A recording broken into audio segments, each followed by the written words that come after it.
I'm Mike Kelly from Project Healing Waters Omaha, and tonight we have a special guest, uh, Chris Krueger.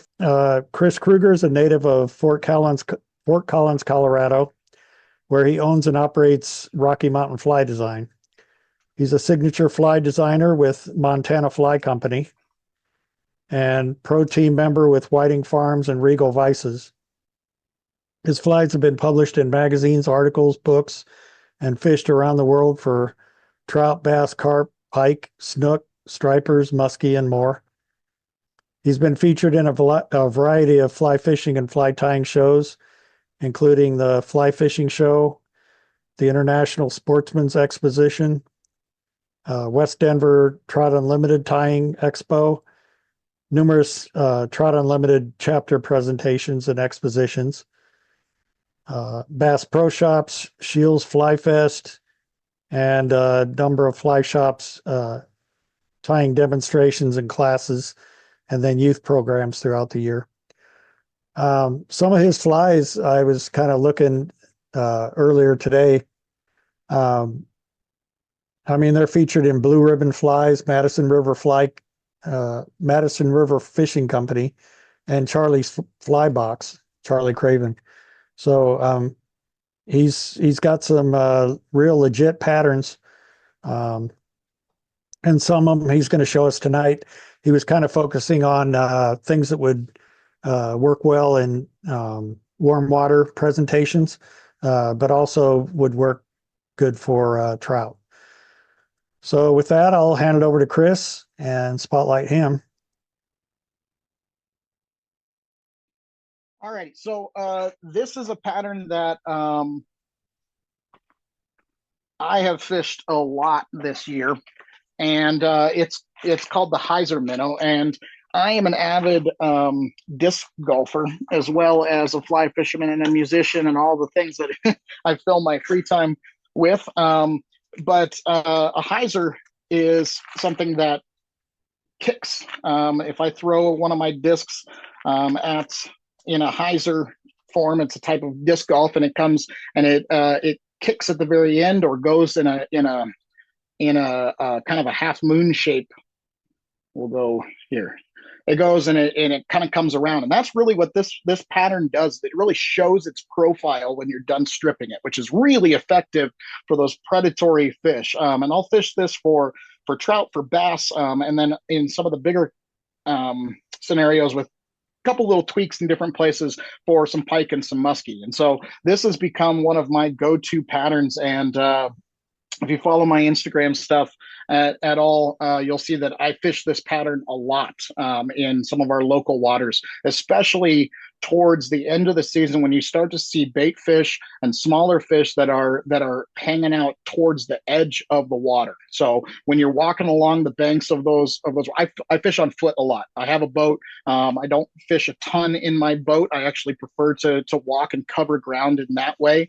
There's definitely applications for fishing in a boat. But what I tend to do is I cover water on the bank. And so I'm looking for little bait fish that are scurrying out, and that's where I really find that this pattern is highly effective. So it uses very few materials. This is pseudo hair. Pseudo hair is one of my favorite materials. I've designed with it for a long time. The other pattern that I don't know if we're going to have time to do tonight, we'll see how long you guys want to stay, but is the Sculpt Gulp, great little trout and bass pattern. More of a jig style. I use pseudo hair for the head, but this pseudo hair I use for the tail. And this is kind of a craft fur type of material, but the difference between craft fur and pseudo hair is the way in which the tips work.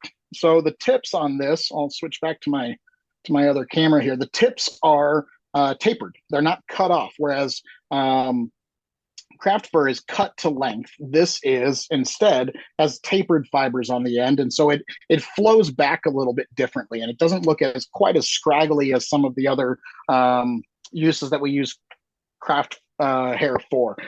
Works great for shrimp patterns and things like that with the craft hair. However, when I want something that's going to streamline into the other components of my fly, kind of like this, where I want the head to bleed into the tail.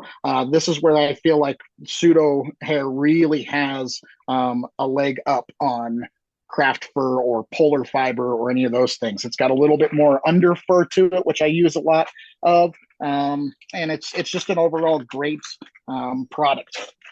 So let me get my hook here, and you can use a variety of different hooks for this. I really kind of gear my hook selection on this to what species I'm targeting. So if I'm going after something that is going to need a real stout hook, like wiper or pike or something like that, I might use a thicker Arex hook. I really like the Predator series hooks with them. This is that same Partridge Redditch universal Predator hook, and I really like this hook as well. So first thing we're going to do is, when you get a package of pseudo hair, it's all clumped up like this. And I chose this piece purely because it's all clumped up, and I wanted to show you how I go about making this usable. Because on this, it's going to be really difficult to get an ease of application on putting this on the hook and making it look the way I want it to look. So what I do is I get myself a dog brush, and this is a hair slicker I've probably had this for 15 years, bought it at King Supers or something, PetSmart or something like that. And it's meant for untangling hair. And so when I am untangling this, I am going to take it and I'm going to use this to brush it out in one straight direction. Okay, so I will pick a direction. I'll put it on my lap, and I will just use like I would on my dog. And what it does is it completely straightens it out to make it look nice and wispy and even in there. Okay, so it's not clumped up anymore. And now what I can do is I can use it as essentially a synthetic fox. That's what I use it for more than anything. So this pattern, first thing I'm going to do is I'm going to get myself some this is 140 white thread, and I'm just going to give myself a little bit of a base in which to work on. Pseudo hair is not as slippery as some of the other materials. That's the other reason I like it, is I can kind of bite down into that hair. But I do like to put just a little bit of texture here on the front.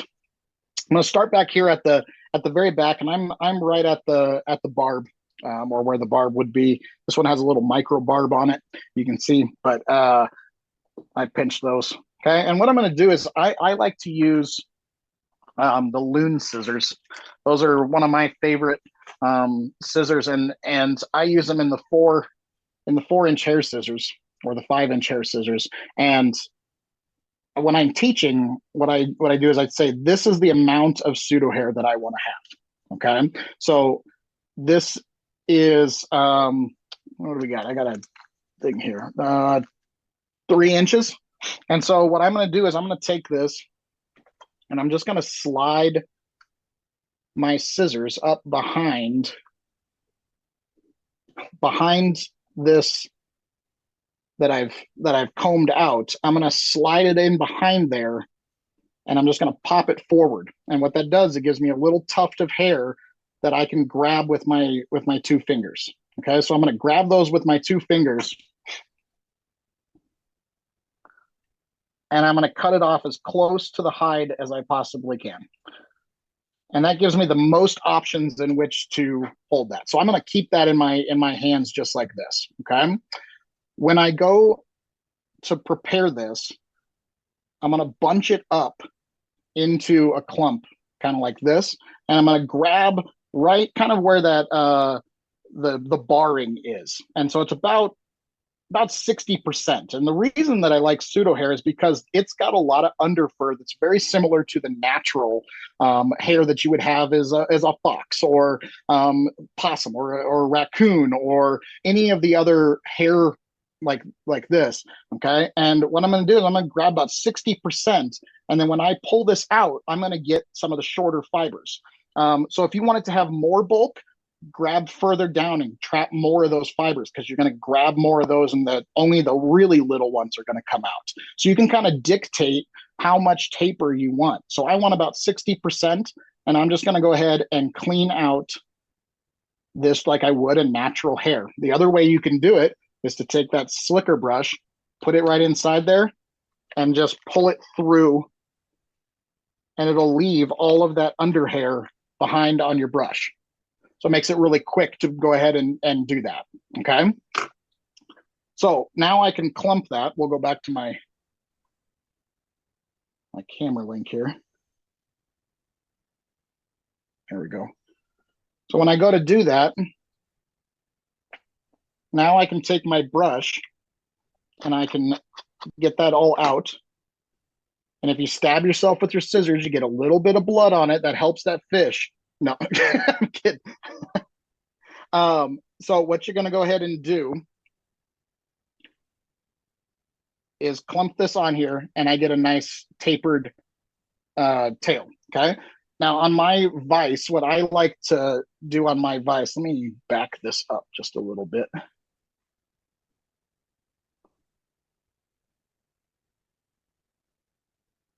Get my focus dialed in here, sorry. There we go, okay? So I'm going to take this and I'm going to measure this. I measure it right to the edge of where my regal vise meets the body. Okay. And I'm just going to go ahead and capture that. And I'm going to make a little band of thread moving forward just like that. Okay.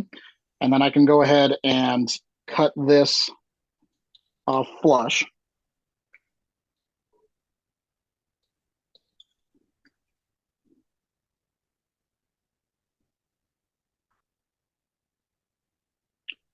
And I've got a little bit of that under fur in here. And when this swims, what it does, it keeps it from fouling, number one. Number two, it really kicks in any type of current or flow. If you really strip that thing hard, it's gonna go like this, and then it's gonna kick. And that's that part where if it kicks, we know that predatory fish is going to smack that right on the side. Plain Chocolate has his T-bone fly that really capitalizes on that, but we know that Profile Show knows exactly where that fish can come in and grab that fish. Okay, so this is a multi-step tail. I like this stuff. It's called angel hair or ice wing. They're all kind of the same thing, but this is a UV pearl coloration. Okay, and what I'm going to do is I'm just going to take this and I'm going to get any of the shorter fibers out, and I'm going to take it and I'm going to drape it over the top, and I'm going to put it just a little longer than that tail. I'm going to capture it kind of in the middle there, and then I can go ahead and pull this backwards. Those are a little shorter than the other ones, and capture it. Okay, so that's step number one into my tail. And what I can do is I can go ahead and comb this all forward and blend it into that tail like it's all in one piece. Okay, I'm going to go a little bit forward, and I'm going to do one more of those steps. And when I'm not teaching it, it goes quite a bit faster. But you can grab it at the 60% mark.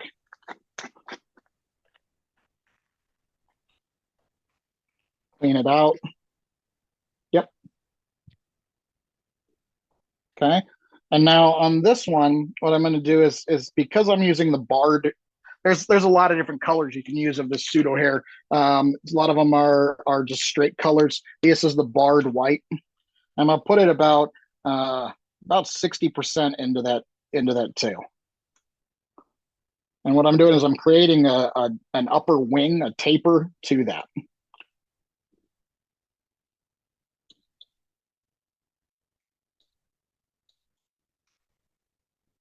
Okay, same thing that I did before.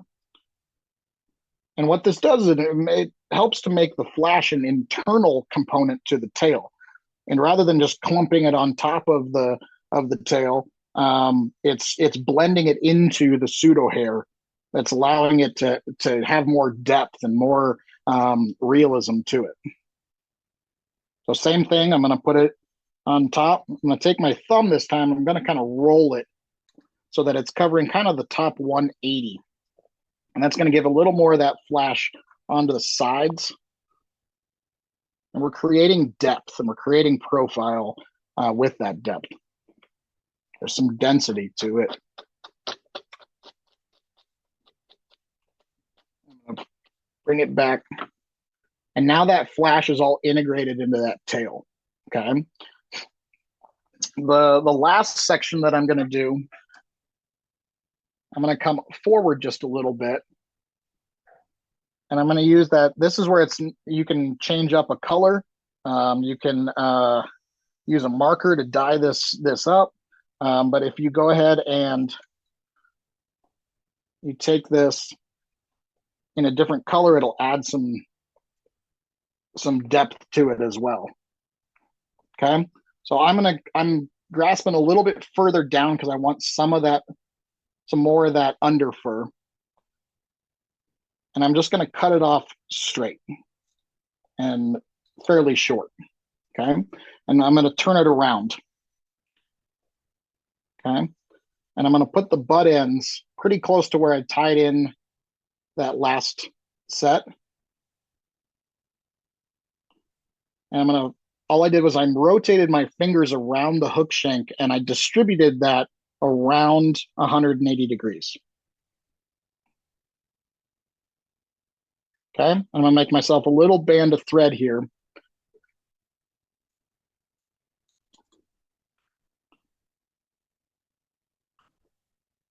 So now it's facing forward. But because I've distributed that, I'm gonna reverse tie it like I would in some of our pike and musky flies. And what I'm doing is I'm just enveloping that tail in an additional color all the way around. Okay. And I'm just going to capture the front of that. And now I have my completed tail. Okay. From there, you can kind of match what your coloration of your bait fish. We have a lot of those dark-tailed bait fish that this really looks like movement in the water. It's kind of kicking and same thing that a grizzly hackle kind of imitates movement in the water. Same thing goes with this barred material.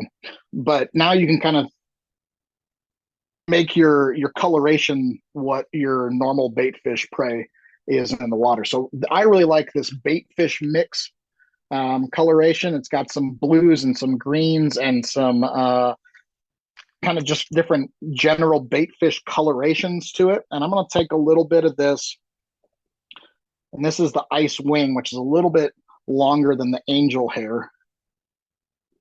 And I'm just going to put it on the top. And I'm going to fold it back over on itself so that it's just on the top portion. Okay, that's that coloration on the back, on the ridge line of those bait fish. And then I can kind of take my scissors, and I'm not cutting, I'm moving back and forth, and it creates it so it's not a blunt end, but instead tapers that tail so that it looks like it's going with the tail. Okay, so this is kind of imitating like some of the patterns that you see that have peacock over the top. This is just a really durable way to put that same type of coloration on the front.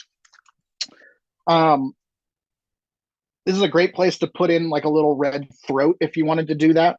Kind of gives that internal red injured minnow kind of feel to it. But our last portion of this is going to be, this is a Summerlitz EP Foxy brush. And these Foxy brush, just like this is an imitation fox kind of replacement to it, this has EP fibers that are also with some flash as well as some Arctic fox as well. Okay, so you get some nice tips to it. You get some darkness in some of the guard hairs of the fox that are kind of hard to see on the camera, but what it does, it blends really well into the rest of this body. And I really like brushes. They're consistent, they're easy, they're quick to use. But what I'm going to do is I'm going to take this brush, and on the end, when you buy it, comes with a little bare stem area. I don't like having quite that much, so I'll cut it down just a little bit. But I'm just going to tie right on top of that. And I'm going to take my thread up here to the front of the fly. Okay. Now, when we're using brushes, I want to take it and I want to use it kind of like the hackle that I've been using this whole time, which is I'm going to pull it up and I'm going to fold it backwards so that when I wrap it, I can control my density.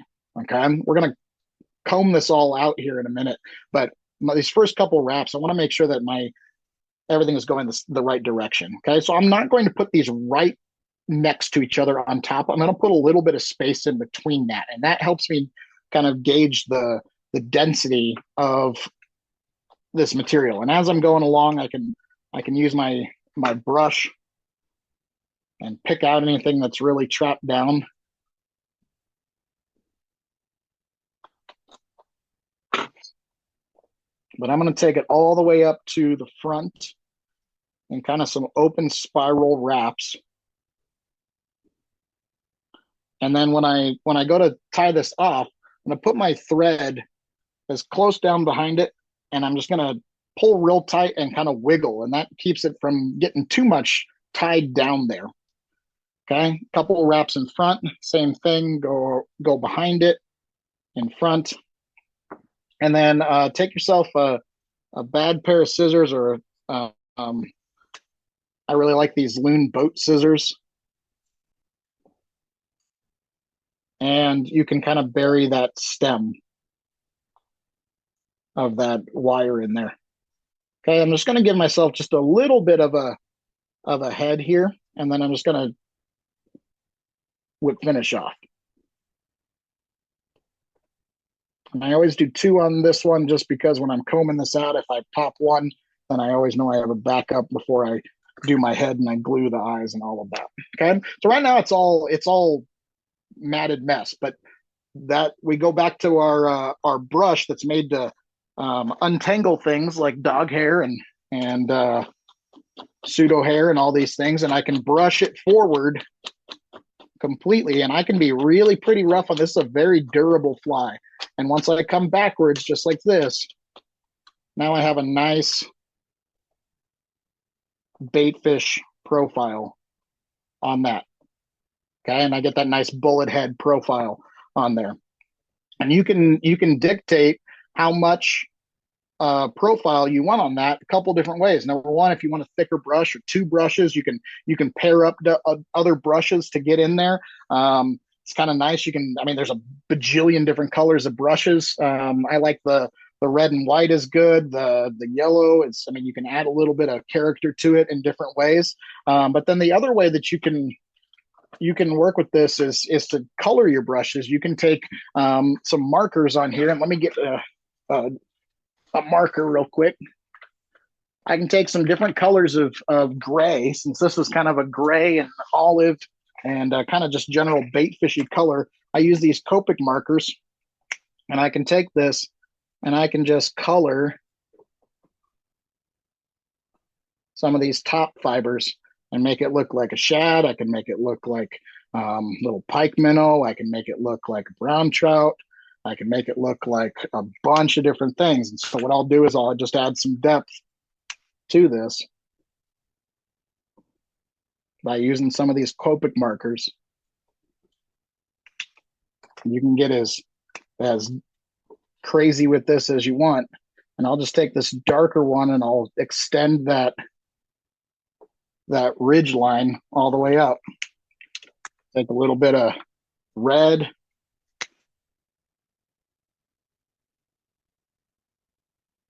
A little throat on it.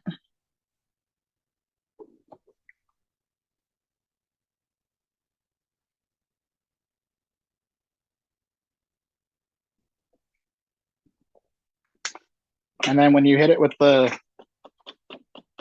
brush it all forward, nothing mats down, and it kind of transitions and gives you a nice depth of field.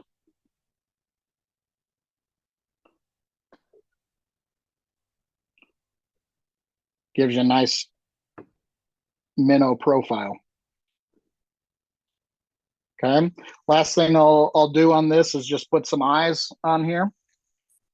These are Flyman Living Eyes, the ice colored.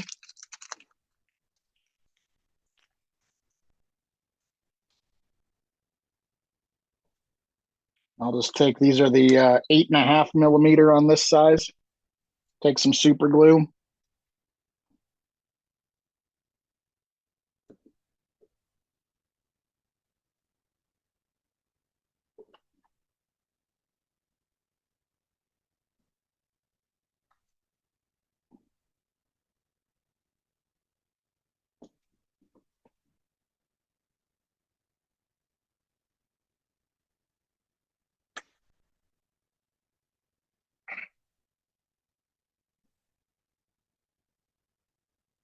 What I'll do is I'll let that set for a while and sit up, and then I'll take some Solarez and I'll take the thin and put it around there, and then I'll hit it with the Bone Dry Plus over the top of it, and it'll give a nice durable head that just kicks and moves, and it's got a real erratic motion to it, and it's a great little fly for fall and springtime bass. It's a great little fly. So and really easy to change up the colors of it for trout side of things. When they're hunting little baby browns, they like that yellow coloration to it. I really like, here, I'll pop these out.